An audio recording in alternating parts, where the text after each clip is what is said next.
O, diba? Ang sarap. O, ayan. Turo ko sa inyo kung paano ko lutuin tong spaghetti. Ito yung pinaka-simple kong niluto pero masarap.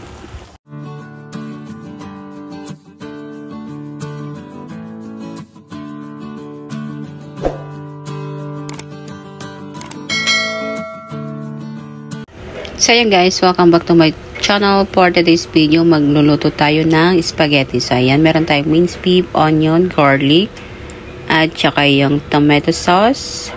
Ayan. So, magpainit na tayo ng tubig at lutuin natin yung spaghetti noodles. Ayan. So, nilagyan ko siya ng olive oil. Ayan. Kumulo na siya. So, ang lutuin ko good for 3 person lang.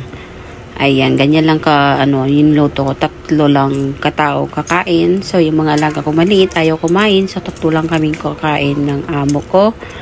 Ayan, so, lutuin muna natin siya dito ng 8 minutes. Ayan, luto na siya guys. So, lutuin na natin yung sauce niya. Ayan, naglagay ako ng oil. Ilagay ko yung onion. Ayan, so, lutuin muna natin tong onion hanggang medyo mag-golden brown. So, ilagay na natin yung garlic. Ayan. So, gigisa-gisa lang natin siya. Dapat, inalo-halo natin para hindi siya masunog. So, ilagay natin yung minced beef. Ayan. So, lutuin natin yung minced beef hanggang, alam nyo na, kung luto na, pwede na ilagay yung sauce. Ayan. So, igigisa lang natin yung minced beef hanggang magba-brown talaga siya.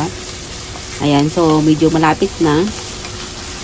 Ayan. So, okay na siya guys. So, maglagay ako ng, ito yung mga, wala kasi akong, ang tawag ba doon yung ginagamit kong may naglagay ako ng oregano, kahit anong mga, yung green na color na dry, pwede naman siya. So, naglagay din ako ng black pepper. Ayan. So, ihalo lang natin. So, ilagay na natin yung tomato sauce. Ayan. So, isa lang bottle yung kinuha ko. Ayan. So, maglagay din ako ng konting water.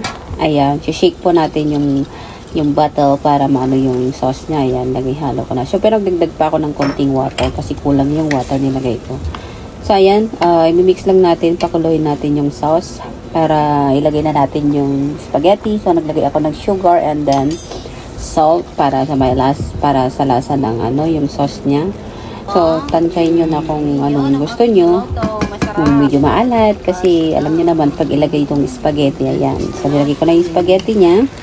So, ihalo lang natin siyang maigi. Ayan, para malagyan ng sauce yung mga spaghetti.